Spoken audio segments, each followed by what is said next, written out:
Moment to note the passing of Don Cornelius, the creator of Soul Train. He died today in Los Angeles at 75 and apparent suicide. Soul Train wasn't just a TV show, it was a whole vibe. Bright lights, smooth moves, and legendary music filled every episode. It brought black culture, soul, and style into America's living rooms every weekend. But behind the smiles and dance lines, not everything was perfect. In fact, there was one moment so wild, so unexpected, that producers didn't want you to see it at all. This wasn't just a blooper. It shook the show to its core. Some say it even played a part in its downfall. So what really happened on that stage that day? Why was the show canceled, and why did it never air again? Join us as we dig into the infamous scene Soul Train tried to hide, the chaos it caused behind the scenes, and how it changed the future of the show forever. The beginning of a cultural movement. Soul Train wasn't just another TV show, it was something special, a true celebration of black music, style, and culture. It all started in Chicago back in the mid-1960s. A local TV station, WCIU, began airing dance shows like Kitty I Go Go and Red Hot and Blues.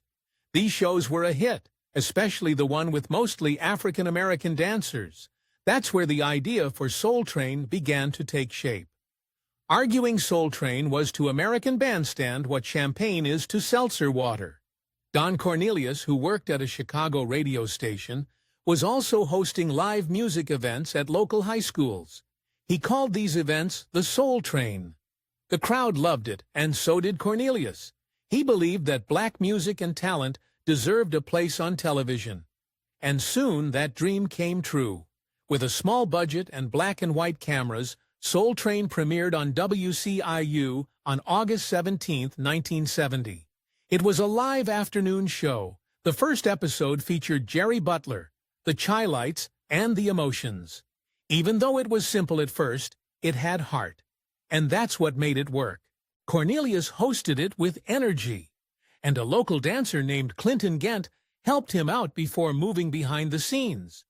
But Chicago was just the start. Something bigger was coming. But before we talk about that, let's take a closer look at the host who gave life to the show.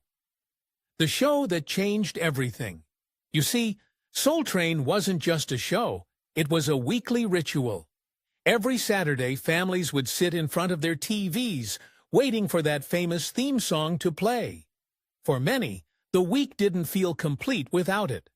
The bright lights, the smooth dance moves, and the cool host made Soul Train a must-watch. It was more than just entertainment. It gave black music, black fashion, and black culture a national stage. People saw themselves on screen, not as background characters, but front and center. The show launched careers too. Stars like Jody Watley and Rosie Perez got their start there. And over time, Soul Train became the longest-running TV show of its kind. Behind the scenes was Don Cornelius. He wasn't just the host, he was also the mind behind the whole thing. Calm, smooth, and serious, Cornelius brought a cool that everyone remembered. When he died in 2012, fans around the country dressed up in 70s clothes and danced in tribute. That moment showed just how much Soul Train meant to people. But how did Cornelius come up with the idea?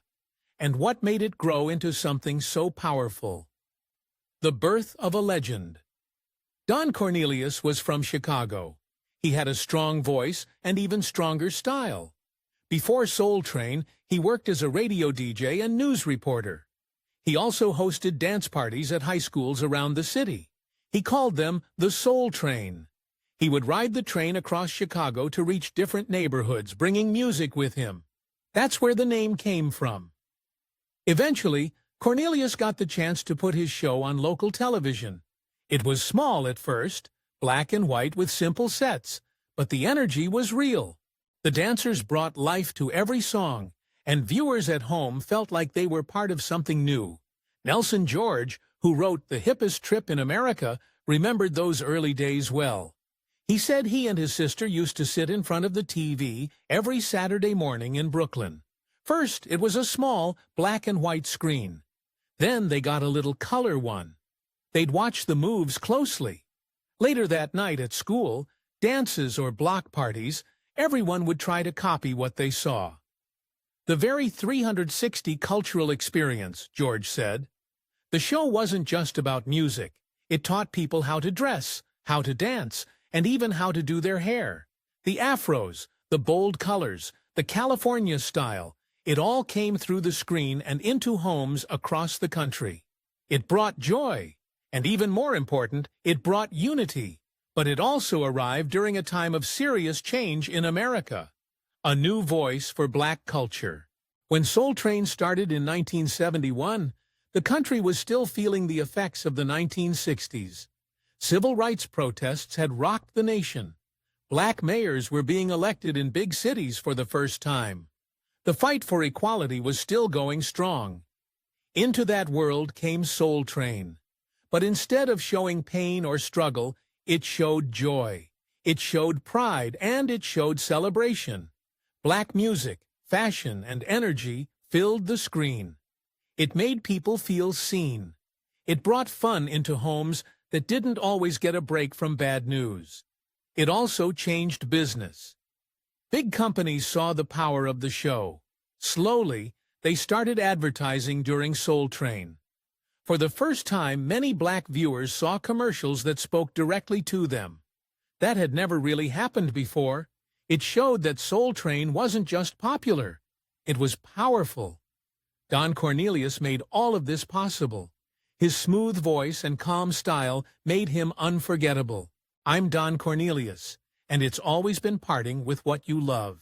In one famous moment, he told James Brown, "You're still the baddest out here." Brown laughed and said he was just trying to keep up with the dancers. Cornelius turned to the crowd and said, "How about it for the Soul Train dancers?" That moment got loud cheers. He always looked cool and in control. Michelle Martin from NPR once said, "He never broke a sweat." He was like a pilot guiding the show no matter what was happening. From local hit to national icon.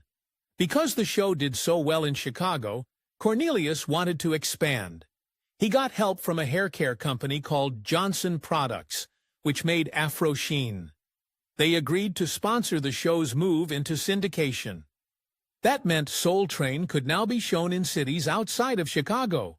But in the beginning, only 7 cities picked it up: Atlanta, Birmingham, Cleveland, Detroit, Houston, Los Angeles, and Philadelphia.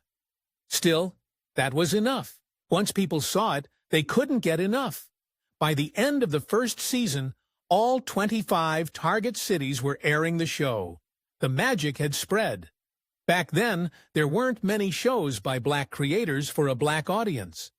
The only other one on national TV was Soul, a public television show. So Soul Train was a game changer. It gave a stage to R&B, soul, and later hip-hop artists. Everyone from the biggest stars to new talent wanted to perform on it.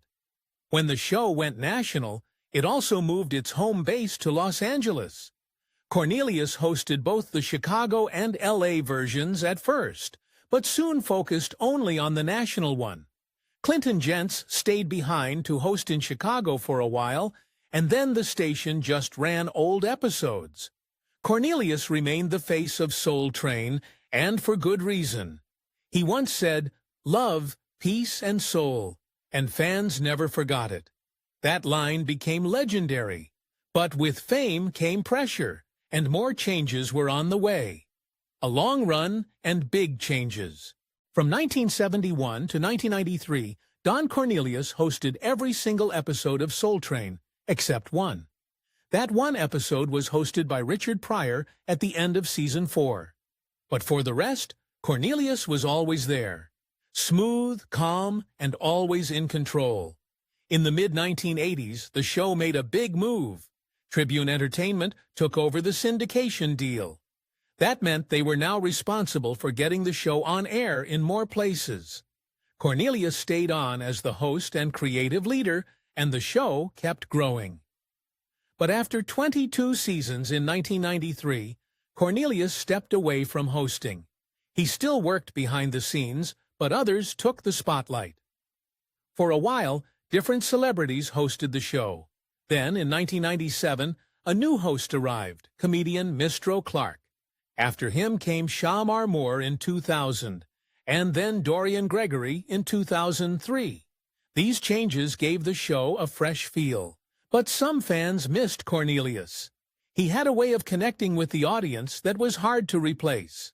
Still, the show kept going, always bringing music and dance into people's homes. Speaking of which, Don Cornelius wasn't just a host. He was the brain behind Soul Train. Don Cornelius had a vision. He had a deep voice, a smooth style, and a sharp business mind. What made him different was how closely he understood the streets and the needs of black people in America.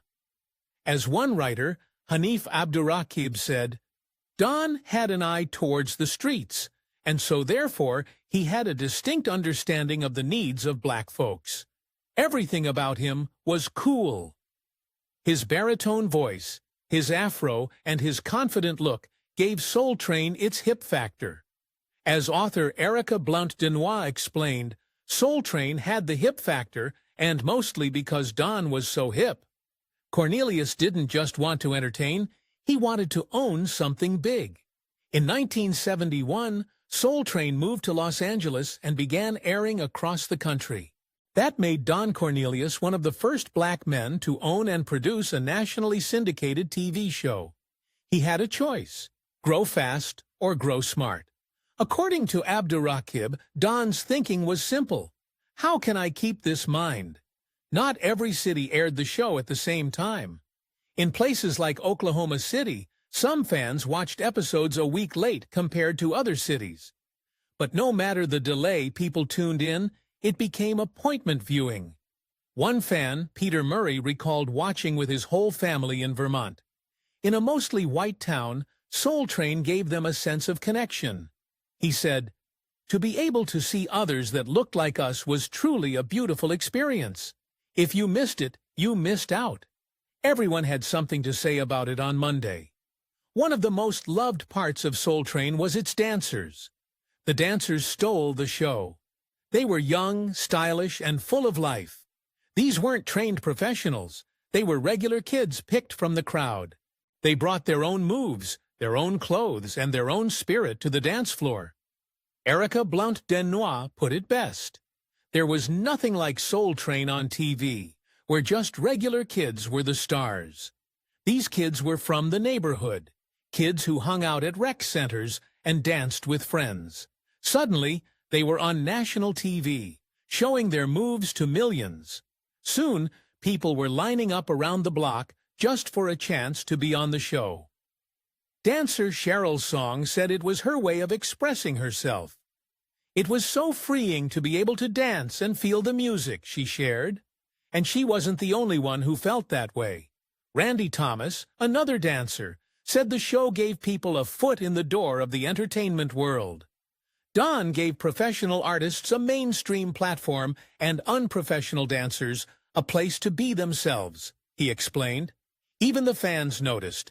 Cheryl's song became a favorite. Her long hair almost touched the floor, and her dancing stood out every week. Viewers tried to copy her moves at home. The dancers became stars in their own right. Monique Moquet Chambers, also a dancer, said the team became like family. "We would clown and just have a good time," she said. On screen, it looked like a big stage, but it was smaller than people thought. Full Force member Bow-Legged Lou visited and said, "The set is not as big as I thought it was, but everybody's rocking and rolling." These dancers brought energy, passion, and creativity. They made Soul Train more than just a music show. It was a full experience. And with that came unforgettable performances. Music that touched the soul. The stage of Soul Train became home to some of the greatest names in music. From Aretha Franklin and James Brown to Outkast and Mariah Carey, everyone wanted to be on the show. It was a space where artists felt at home, especially black performers who didn't always have a platform on national television. The connection between dancers and musicians was real. Author Christopher Lehman said, "The dancers and performers had a symbiotic relationship. That means both sides needed each other. The singers brought the music, the dancers brought the energy, and together they created magic." A perfect example is the Jackson 5. In 1973, they performed the robot dance on Soul Train. But did you know that they learned it from the Soul Train dancers? That's how tight the bond was between the performers and the crowd. There were also unforgettable moments with artists like Marvin Gaye. In one episode, he sat down on stage and talked with fans in the audience, just like a neighbor. Abdurakib said that Don Cornelius made those moments possible by creating a space where even the biggest stars felt like regular people. And then there was Al Green. His voice had so much power that viewers couldn't look away. "It's like you're in a church," Lantinois said. She added, "Every time I watch it, I have to stop. You're taken in by him." These performances were more than just songs. They were moments that stayed with fans for life. But when Don Cornelius stepped down, the show changed. Over time, the styles changed. The music shifted from classic soul and R&B to newer genres like hip-hop. But the show stayed true to its roots, celebrating black talent and culture. And then it all came to an end. The beginning of the end. By the time Soul Train reached its 35th season in 2006, things had changed. The once powerful show that brought soul, R&B, and hip-hop to millions of viewers was starting to fade. The show stopped making new episodes after the 2005-2006 season. Instead, the producers played old clips from the 1970s and 1980s under a new title, The Best of Soul Train. It was the first sign that something wasn't right. One big problem was the ratings. Fewer people were watching the show. In fact, the Nielsen ratings dropped below 1.0. That's very low for a show that once had millions of viewers. Most of the stations airing Soul Train by then were either Fox affiliates or small independent stations. Many of them moved the show from Saturday afternoons to late-night time slots. This made it even harder for fans to keep up. Then came another blow. Tribune Entertainment, which had helped distribute the show, announced it was shutting down in 2007. This meant Soul Train had no one to help get it on air. Don Cornelius, the show's creator, tried to save it. He made a deal with Trifecta Entertainment and Media. But even with that deal, things didn't get better. The magic of Soul Train was slipping away. But still, the trouble wasn't just about ratings or TV time. Behind the scenes, a storm was brewing, and it involved the dancers who helped make the show what it was. You see, behind the scenes, there were some hard moments, and not all the stories were happy. Behind the music and the moves, not everyone had an easy time on Soul Train. Rosie Perez, a dancer who later became a star, shared her own story. In an interview, she said Don Cornelius pushed her to dance in a way she didn't feel comfortable with. When she refused, things got heated. It became physical. She said, "The only thing I could grab was the 2-piece Kentucky Fried Chicken dinner they provided us as payment." She threw a greasy chicken wing at Cornelius and hit him in the head. "I was mortified," she said. Nelson George explained there was more behind that moment. Cornelius had wanted Rosie to join a music group he was putting together, and she said no. That caused tension. She was one of his favorite dancers for a long time, but after that, things fell apart. Still, Cornelius stayed strict about the show's style. He allowed some moves, but didn't want anything he felt was too much. He even made singers redo their performances if they didn't lip-sync correctly. He wanted Soul Train to look polished and sharp, and he was also a smart businessman. Like Daisy Arnaz with I Love Lucy, Cornelius owned the show.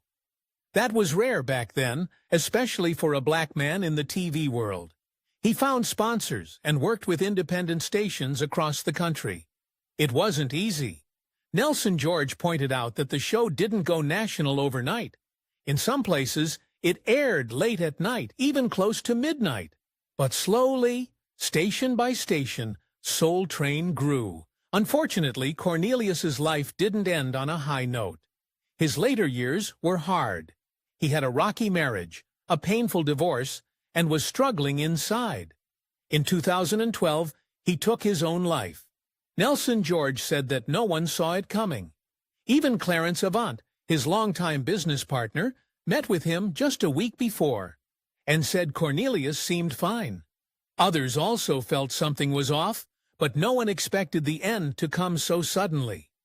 And yet what Cornelius left behind was huge. He built something that shaped culture, style, and music for over 30 years. And to this day, people still remember the line that closed every episode. His voice calm and steady, saying, "We wish you love, peace, and soul." The dancer controversy. Dancers were a big part of what made Soul Train so exciting. Their moves, energy, and style were unforgettable. But years later, some of them spoke up, and what they said shocked many fans. According to a Broadway-bound musical called Hippos Trip, the Soul Train musical, dancers were not treated fairly. Some said they weren't paid at all. Instead, they were given exposure, and in some cases, a meal from Kentucky Fried Chicken. That was it. One dancer said, "The show's name was forged off the sweat off our backs." Others who created popular dance styles like the Harlem Shake said they also got nothing in return. But it wasn't just about money. Dancers were often put in competition with each other just to get more time on camera. Some were pushed to fight for the best spots near the stage or on the risers. The pressure was real. Even worse, there were reports that Don Cornelius, while married, had inappropriate relationships with some of the dancers. The Los Angeles Times reported these stories, adding more heat to the controversy. It was clear. Behind the lights and music, the show had serious problems. The public image of Soul Train was clean and stylish, but inside, some felt used and ignored. This tension played a big part in the show's slow fall, and soon, another kind of trouble showed up. This time, it had to do with the show's videos and who was allowed to share them. Fights over rights and a changing audience. When Don Cornelius still owned Soul Train, he was very strict about how the show's clips were shared. He didn't like fans uploading videos to sites like YouTube. He also didn't want anyone selling old episodes on VHS or DVD without his permission. Copyright laws were used to take many of those videos down. That meant younger fans, who were used to watching everything online, couldn't easily find Soul Train content. At the same time, Cornelius was dealing with something else, a shift in the music. In the early years, the show focused on soul and R&B, but by the 1980s and 1990s, hip-hop was taking over. Cornelius admitted that he didn't understand the genre. He once told rapper Curtis Blow directly that it wasn't something he connected with. Later, he said that groups like Public Enemy actually frightened him. Even though he still invited rap artists on the show, it was clear he wasn't a fan. According to dancer and choreographer Rosie Perez, Cornelius didn't like the East Coast dance styles either. She said he didn't approve of moves that were too suggestive. He only added more hip-hop because it was popular. But that choice upset older viewers who had supported the show from the beginning. It was a tough balance. And in the end, Cornelius felt out of place. In the early 1990s, he finally stepped down as host. Don Cornelius steps away. In 1993, after more than 20 years, Don Cornelius stopped hosting Soul Train. He stayed on as executive producer, but things were different. Hip-hop had become the main sound in black music, and Cornelius wasn't a big fan of the genre. Abdurraqib explained that once Don left, the show struggled to find a new identity.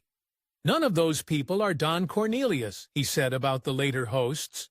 Names like Mistro Clark and Shamar Moore came and went, but no one stayed long enough to make the show feel the same.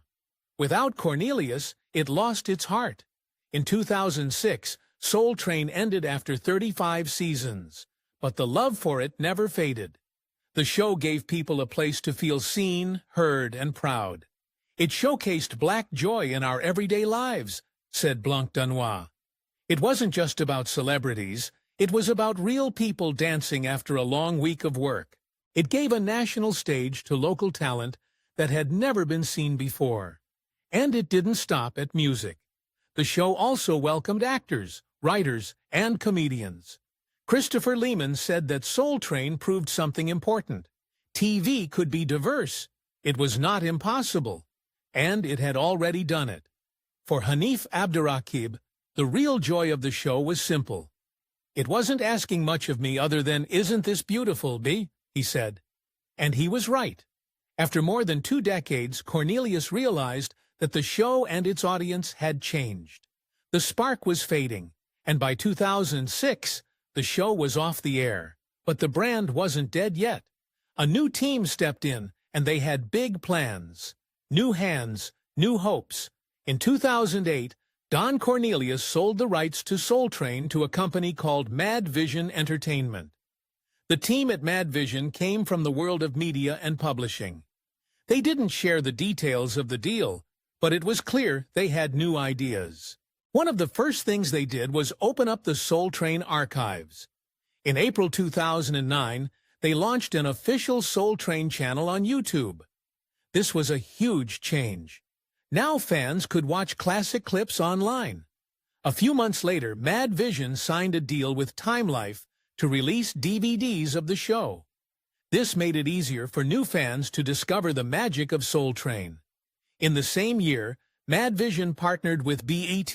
Together, they brought back the Soul Train Music Awards, airing them on BET's spin-off channel, Centric. They also began showing old episodes on Centric and Bounce TV. Then came another big shift. In 2011, Mad Vision sold Soul Train to a group led by basketball star Magic Johnson and the firm Intermedia Partners. This group had big dreams. They talked about making a movie based on the show, creating a live stage version, and even launching a cruise. As part of the deal, Magic Johnson's channel, Aspire TV, also began airing reruns. Soul Train was finding new life in new places. Cornelius stayed involved in some ways. He appeared in documentaries and special events celebrating the show. But sadly, in 2012, Don Cornelius died by suicide. His death shocked many people. He had created something powerful, something that touched millions, but his final years were full of struggles. Even so, the show he started lived on. In 2013, BET launched the Soul Train Cruise, and in 2016, all the rights to Soul Train, the episodes, the awards show, and the cruise were taken over by Paramount Global. Many people called Soul Train the Black American Bandstand. While Cornelius once saw Bandstand as a model, he grew tired of the comparison. He wanted Soul Train to stand on its own, and it did. In 1973, Dick Clark tried to create a copycat show called Soul Unlimited. Cornelius, with help from Jesse Jackson, accused Clark of trying to kill the only black-owned show on TV. The backlash worked, and ABC canceled Soul Unlimited after just a few episodes. Cornelius' vision had survived that battle. But in the end, it was time, controversy, and change that brought the original Soul Train to a stop. Even after the show ended, the Soul Train brand lived on. As of 2016, BET Networks, part of Paramount Global, owns the rights to the show and its brand. That includes the Soul Train Cruises and the annual Soul Train Music Awards. The spirit of the show still continues, even if the weekly episodes are long gone. Do you think a show like Soul Train could ever happen again today? Why or why not? Share your thoughts in the comments below. And don't forget to hit like, subscribe, and stay tuned for more incredible stories from Hollywood's fascinating history. See you next time.